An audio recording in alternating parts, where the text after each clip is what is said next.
Hello yogins, welcome back. This is Yogi Doug Johnson, back with a yin sequence for you. So this is my ever popular spine series, perhaps the most yin of all of my yin sequences. And so in this sequence, what we're attempting to do is to exercise the spine. We do that by moving it through its 6 articulations. Nothing fancy, nothing complicated, very simple, but extremely powerful. In yoga, your spine is the most important part of your physical body. So without spinal health and flexibility and strength, the rest of our body will not be healthy and strong. It will be compromised. And we could even go further and say, if we look at the energetics of yoga, that perhaps our spiritual development will actually be compromised as well. So as some people say, you're only as old as your spine is. So this is a great way to keep your spine young and strong, and I hope you get a lot from it. As always, if there are any questions, please leave them in the comments below. And as always, thanks to my patrons on Patreon and everyone who has contributed financially to help me continue making these videos. Thank you so much.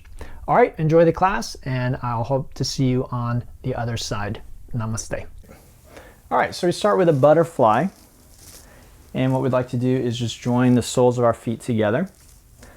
And for this butterfly today, I recommend feet out away from you, and then you relax forward and down, and you're not trying to pull yourself down, you're not trying to push your knees down, just relax, let your back round. Many yoga people who have studied other kinds of yoga might try and do it like this. Pull their heels in close, drop their knees down, keep their spine straight, and come forward like that. What's wrong with this, doing it this way? Well, there's nothing wrong about it. It's not necessarily dangerous or bad for you. In fact, you're getting a pretty good stretch in the groin. What it is it's off target. This is not called the groin series, it's called the spine series. So this is great for your groin, but it's not really doing much for your spine. This, not such a good groin stretch. In fact, I don't feel any groin stretch, and good for your back. Now I do want to mention that if I come into my version, let's see, I'll try and find my best version of this pose right about here. I'm not really feeling much of anything. I felt a much stronger stretch before, and I suspect that's why many people try and do this posture in that way, why many students, even though I'm sitting right there at the front of the class and telling them not to do this, they'll still sit there and do this anyway, because they're feeling something.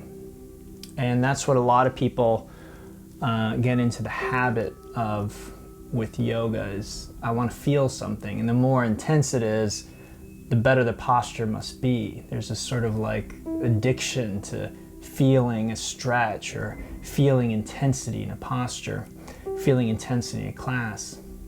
But that's not really the way that yoga works. There can be many techniques, postures, meditations, breathing techniques that we do that are very subtle, and we won't experience the payoff until perhaps much later. Or sometimes it might be relatively soon, but we may not, while we're doing the technique, feel like anything interesting is happening.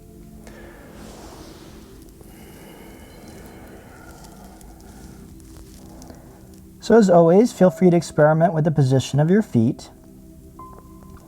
Let your back round. Use support under your knees, forehead, forearms if necessary. And you can sit on a block to tilt you forward more aggressively. We've got about 2 minutes left here.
Okay, so we're just gonna come up gently.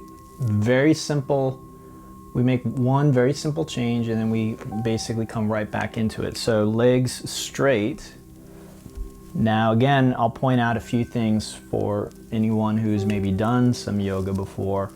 I'm not flexing my feet. I'm not trying to keep my spine straight. I'm not doing one of these, okay? So again, this is why it's considered a different style of yoga. I just slump forward. I relax forward.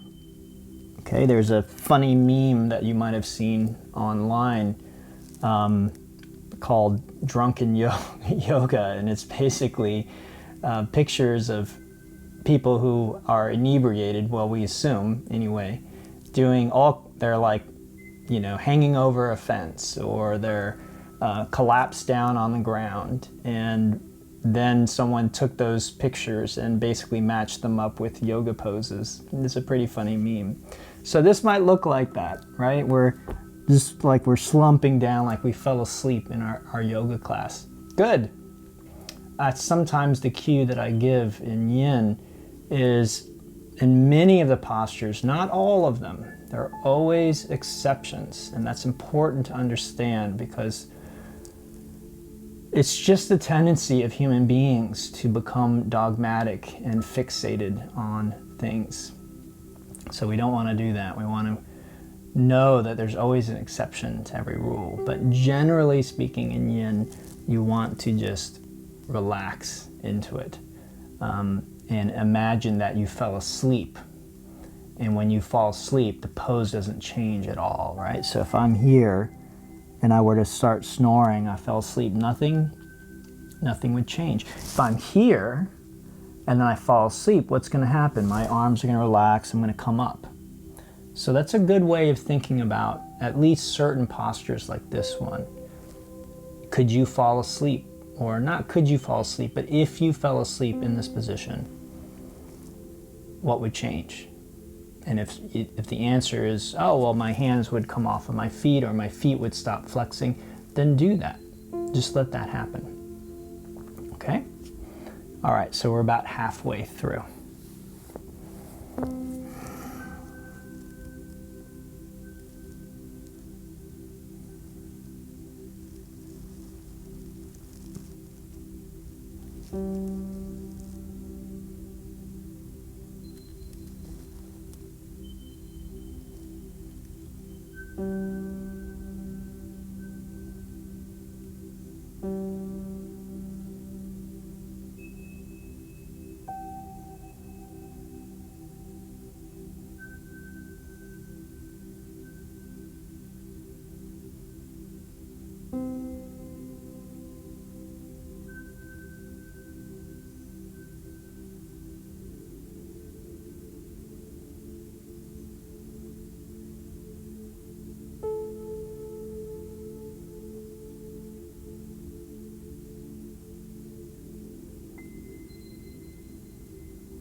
Okay, so we're going to take a little rest, a little break, come up and then make our way back onto our back. And again, we call that a rebound.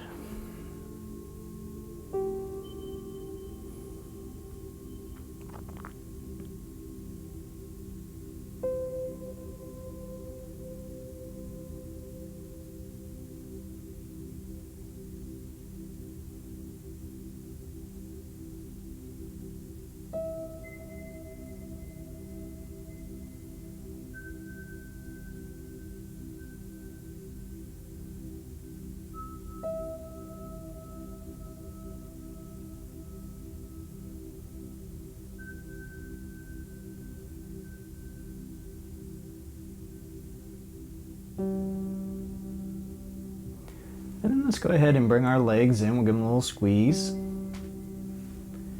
Move around, we shake it out a bit. Just a little bit of gentle movement. And we often use the hinge to come up to seated, but we also use it just to stabilize the hips and the spine by engaging the muscles in the adductor muscles, or sorry, not the adductor, the hip flexor muscles and the core muscles. So that's what we'll do today. We're going to hinge down, so we're not going to come up to seated. Hands under the hips, we extend our leg straight up. If there's any pain in your back, you bend your knees. Otherwise, just keep those legs straight.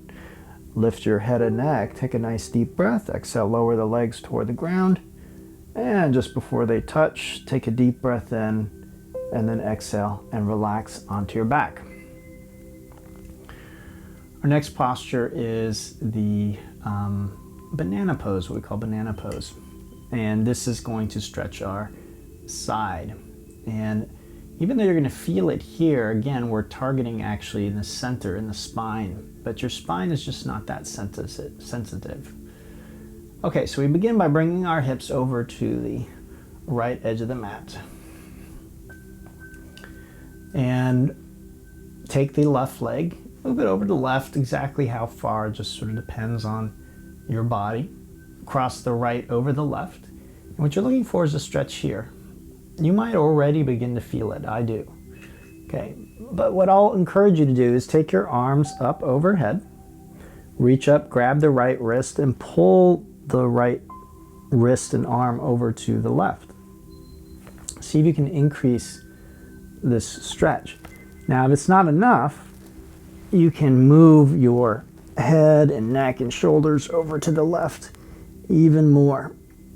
And hopefully you feel a nice, powerful stretch in the waist, maybe up in the ribs, maybe down into the hip as well.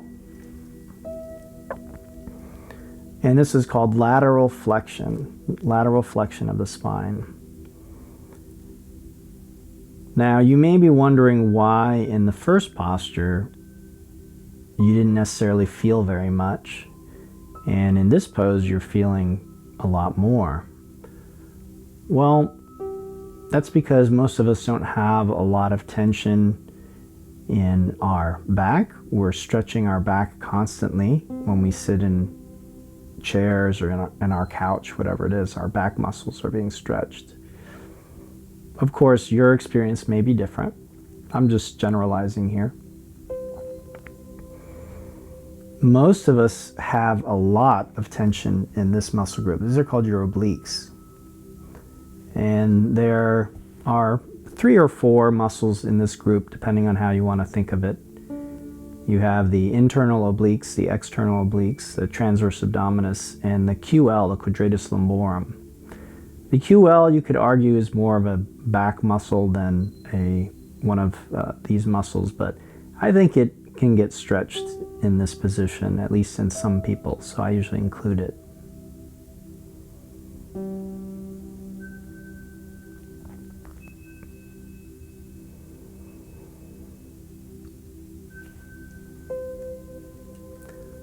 So this brings us to the point that when we do a yoga posture, we tend to affect the part of our body that is limiting our movement in that direction the most. So for some people, that will be their muscles. For some people, that will be their connective tissue or joint tissue, what we call the fascia. And then for others, that will actually be their bones.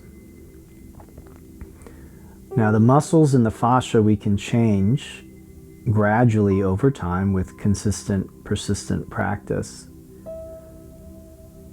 The bones, we can't really change their shape. And so once we get to the point where it's my bones keeping me from going further into the pose, that's pretty much the final version of that pose that I can do. 2 minutes left.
All right, so let's go ahead and switch sides.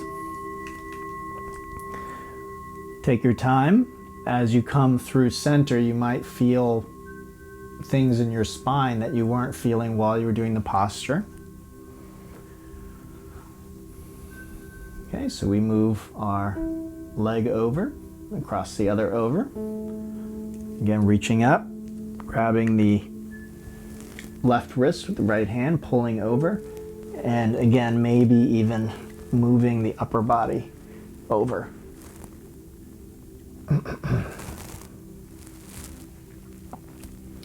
We'll be here for 5 minutes. This posture tends to be pretty benign, pretty harmless. Not many people have difficulty with it. There are 2 areas that I've identified that can be problematic for some students. One is if you have a shoulder injury, which I happen to have at the moment.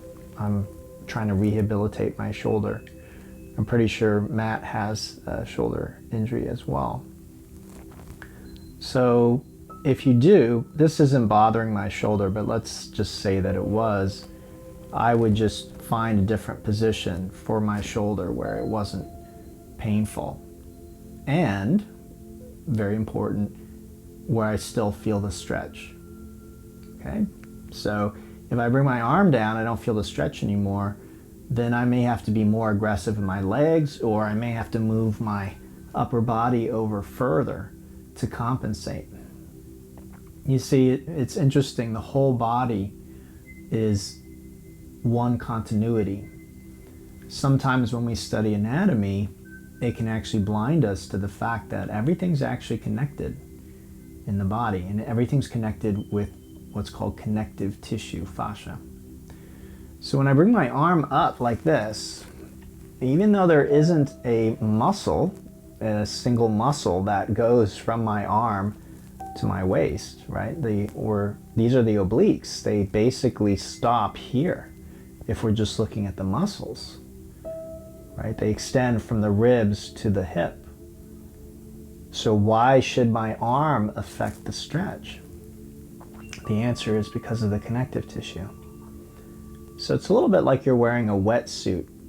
And there was a brilliant YouTube video that somebody made where they put someone in a wetsuit and they would show how the fascia would affect your movement by grabbing the wetsuit. It had all these muscles painted on it, and they would like scrunch it up, and then the person couldn't move anymore, couldn't lift their arm, whatever it was.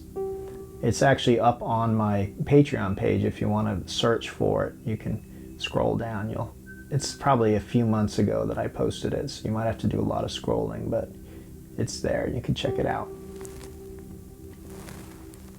Just over 2 minutes left here.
Okay, so again, let's just unwind,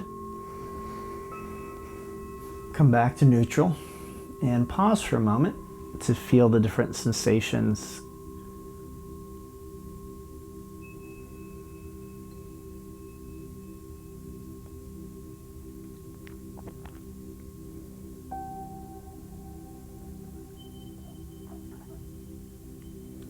As I believe I mentioned last time, oftentimes while we're doing a posture, we feel our muscles, and when we come out of a posture, we feel the connective tissue in the joints more.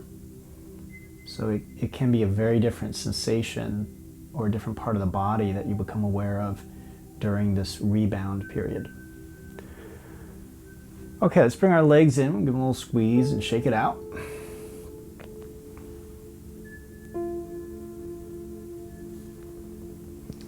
And then this time we hinge up. So hands under the hips, extend the legs, lift the head and neck, lower the legs just before they touch. Inhale, legs up, and exhale, come on up to seated. Okay, so now we sort of switch gears. Now we enter a more active phase of our practice, and that's the nature of back bending, whether it's in yin yoga or other styles of yoga. Back bending tends to be more yang, more active. So let's come into what we call a marauding bear, which is on all fours, like a tabletop. We move around actively, and hopefully that feels pretty good at this stage in your practice. You've been holding some of these stretches for 5 minutes at a time. And now you're just getting some blood flow going, moving around a little bit, stretching out. And there's no one particular way to do this. You'll see I'm just sort of moving randomly in different ways. Okay, and then from there, when you're done with that, no rush, take your time. When you're done, you come into this shape, which we call a downward dog. And downward dog in other styles of yoga, you're usually holding it still, but in yin yoga, we're moving, trying to stretch out, get some blood flow into the legs. Okay, from there, we're going to come forward onto our belly, and we'll prop ourselves up on the elbows. So this is called a Sphinx. Okay, when I'm propped up on my elbows like this. And you can do Sphinx with your legs together or apart. You can squeeze your butt and thighs. You can let them relax. You can have your head held up or drop forward or drop back. You can depress your shoulders or relax your shoulders, okay? Now, what we want to feel is just a little bit of compression in our low back. So right back here, just a little bit of sensation. And if you don't feel that, you'll just take your hands a little wider and straighten them. And you can walk your hands back and push yourself pretty deep into the back bend. So again, I mentioned earlier, there's an exception to every rule. And if we're not careful, we begin to think of yin yoga as relaxation yoga or easy yoga. And that isn't the definition of yin yoga. It isn't, oh, any kind of yoga that's easy or relaxing, okay? So yin yoga has very specific parameters to it. Doesn't mean there's not a lot of variety within those parameters. There is. And if you guys continue practicing with me over several months or even years, you might be surprised at some of the stuff that we do in the yin classes. There are classes that are very different than this one I'm teaching you today.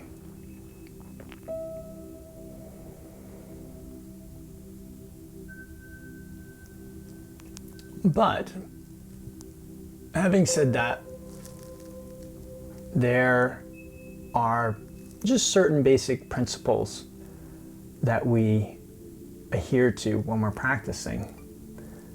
And again, there are certain postures that will be exceptions to those principles, and back bends tend to be one of those.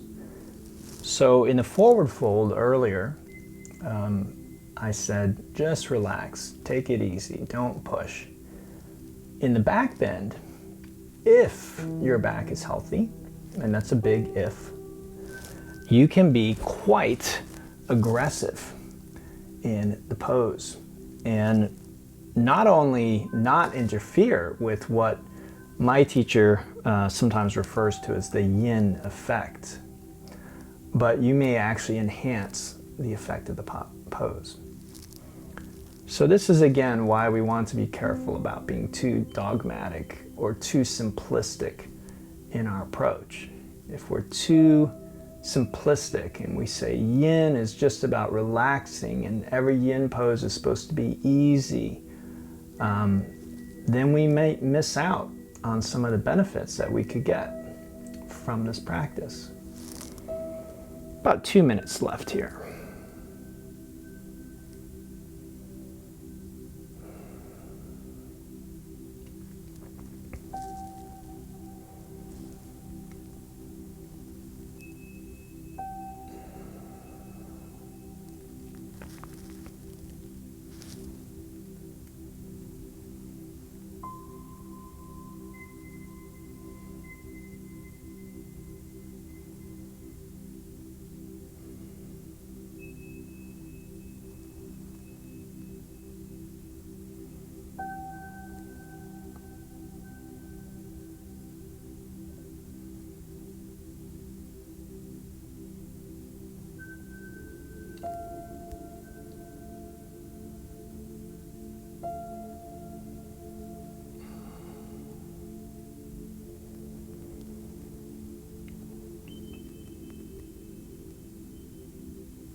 Okay, so very slowly coming down. Take your time.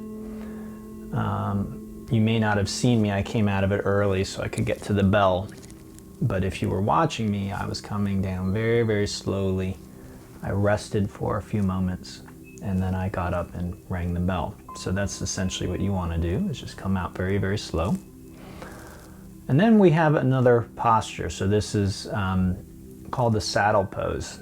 Now, it's possible you may not be able to do this pose today safely. If that's the case, please repeat that last posture. I really can't emphasize enough generally how beneficial back bends are for you. So I recommend, if you're ever in a yoga class like this one and a back bend is being offered, even if you can't do the particular back bend that is being offered, try and do a back bend. Try and find a back bend that you can do, okay? So let's take a look at this next back bend. Again, the alternative is you would just repeat what you just did, and you can change it a little bit. You could straighten your arms a little more, you can push yourself back further, you could do less. Sometimes less is more. Okay, so we press back to a kneeling position. You want to be somewhat toward the front edge of your mat because we may lay back later on. And you're sitting either on your heels, or you can see I'm sitting between my heels. You could also sit on a block or something. This here is your knee joint. And right now I'm in a very deep knee flexion. I happen to have pretty healthy knees, and yoga has definitely helped me keep my knees healthy.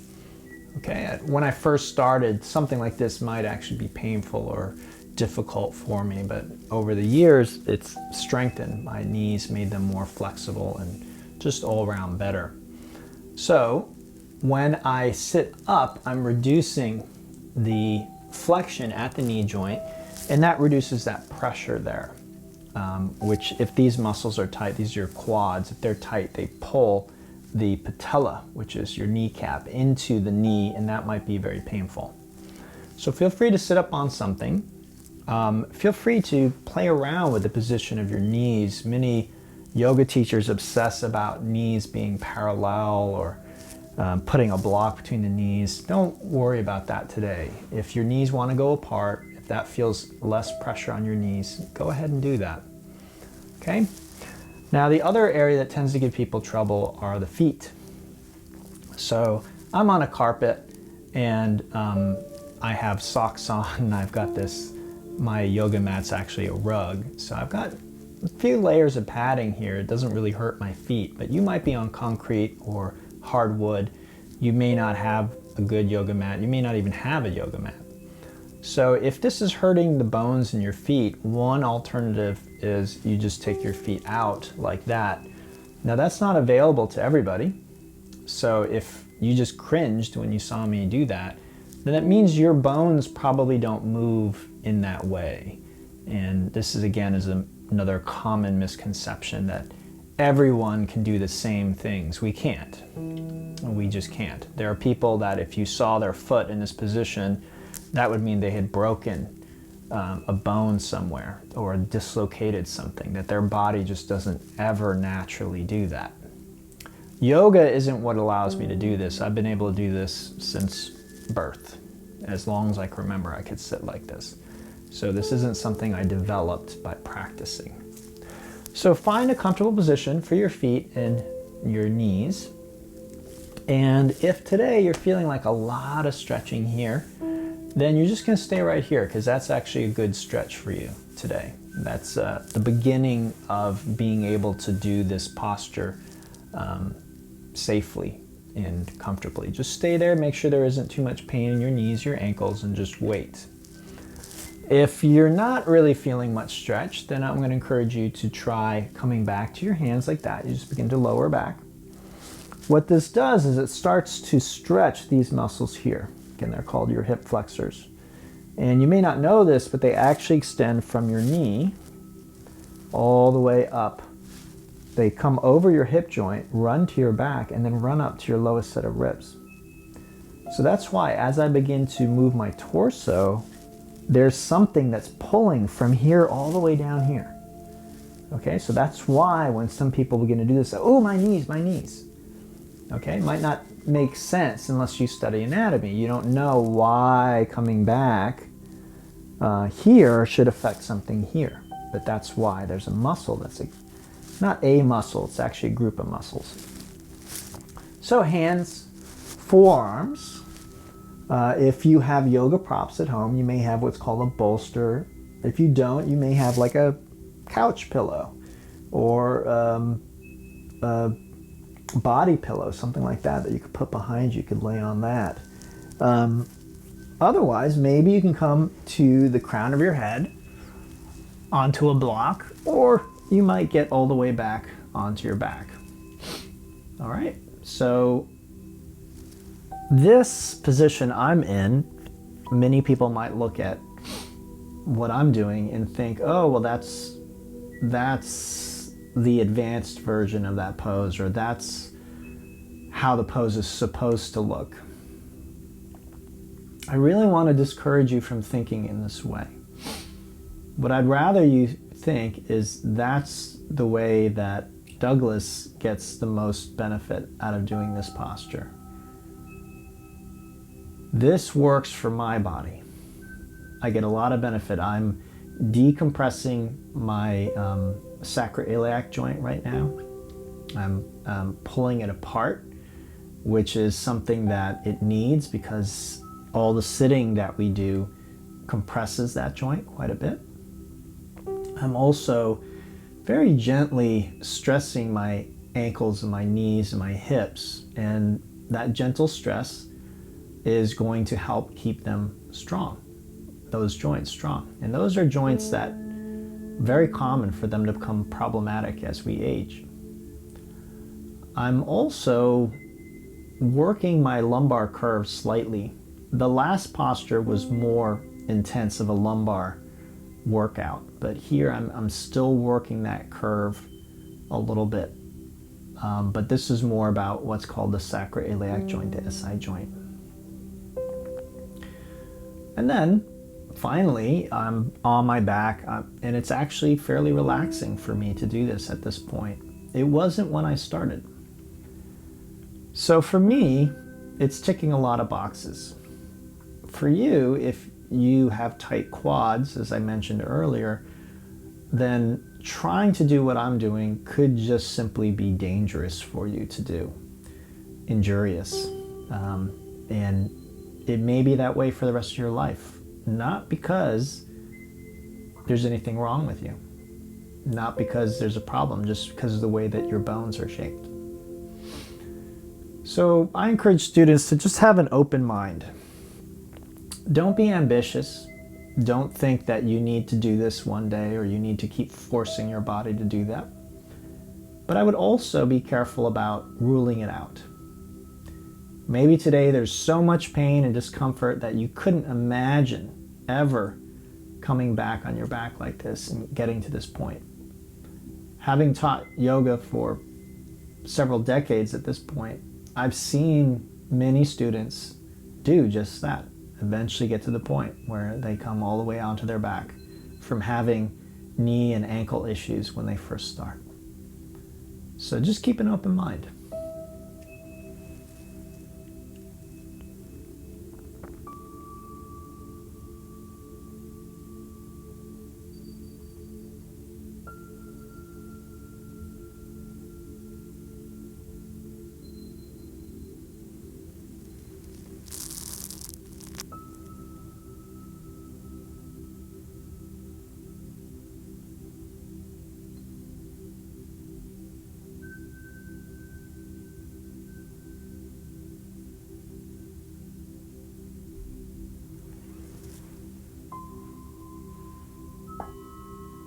Okay, so take your time. There are a few ways out of this pose. One is to lift yourself back up, to push yourself back up. Another is to roll to one side. And the way I like to get out of it is just to release the legs one at a time, but that's not available to everybody.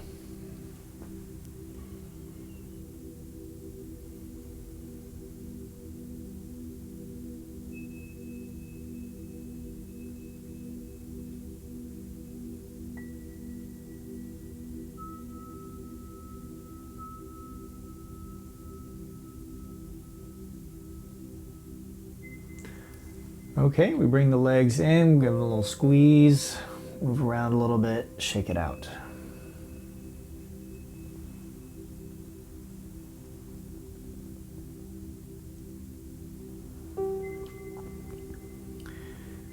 And the good news is that was the most challenging part of today's class. This last posture, for most, should be much more relaxing, easy, effortless. Again, very yin. So we take the right leg and cross it over the left. You can lock ankles if you want, but you don't have to. And then we just simply drop them to the left. And this is called twisted roots. I can have my arms in various positions, straight or bent, palms up or down.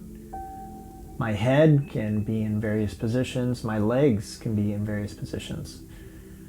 Generally, what you're trying to do in this posture today is to rotate your spine, twist your spine.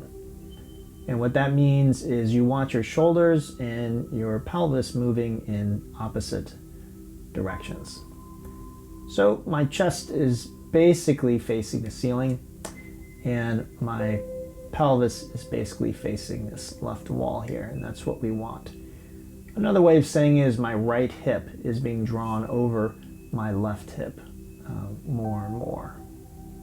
My right shoulder is staying on the ground, okay?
We have just about 2 minutes left here.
Okay, so take your time.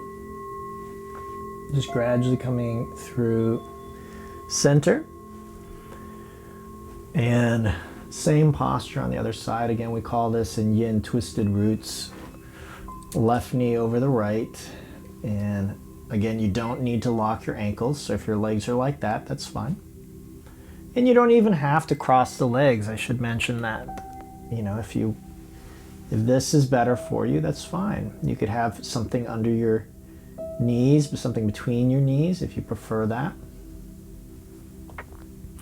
The most important thing today is that, again, the spine is twisting.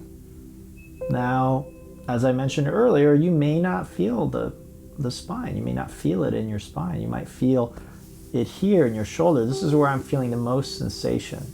And then I feel a little bit in my back. Not much in my hip today, although maybe if I reposition my legs, I can get more. One common question that comes up in this posture is it better for my knees to be on the ground or my shoulder on the ground? And the truth is either. It doesn't matter. You can have both of them in the air if you prefer. That's, for me, this position here. Both are in the air. Now, if you feel unsafe like that or unstable, then by all means, put something underneath your shoulder, underneath your knees, both. But as long as you don't feel unsafe or unstable, it's fine.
Okay, so again, take your time, no rush. Unwind, relax, and feel.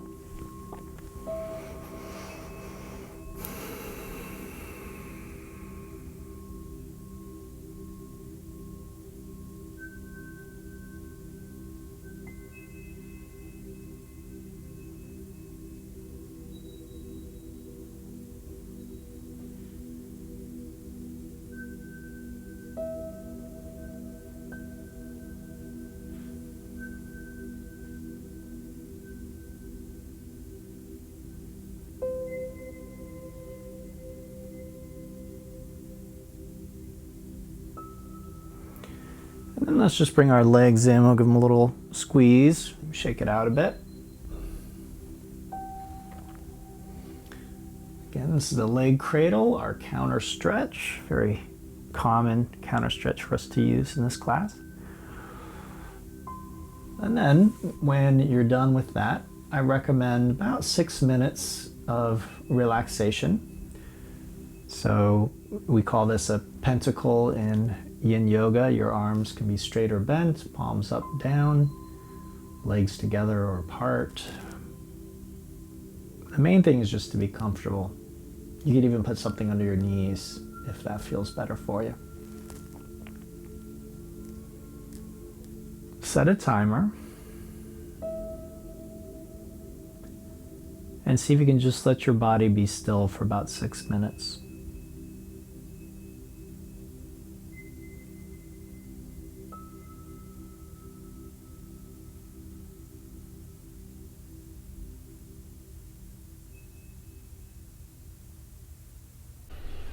All right, I hope you really enjoyed that. As always, if you had any trouble or have any questions, please reach out to me. I'm available to help you. That is my job. And again, thanks to all of the people who support me on Patreon and through Venmo and PayPal. You make this work possible. I would not be able to continue doing this with everything else that I do without that financial contribution. So thank you for helping to support me, the teaching, the community, and others out there that can benefit from this. All right, everyone, I'd love to hear from you in the comments. Reach out at any time. Namaste, and have a great day.